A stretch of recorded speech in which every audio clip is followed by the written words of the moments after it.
সেইফালে কম হৈছে নি? কোনফালে? সেইফালে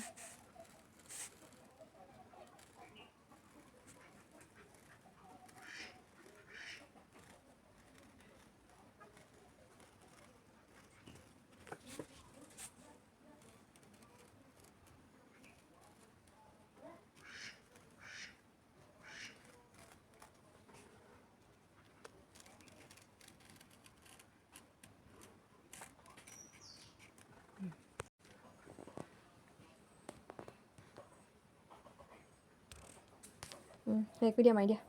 ধুলে মেলিলে হেৰি হৈ যাব দেই। এই হেৰিটো ঘৰটো যে বহুত এনেকৈ বহুত কণ হেৰি আৰু অকণমান টান হ'ব লাগিছিলে।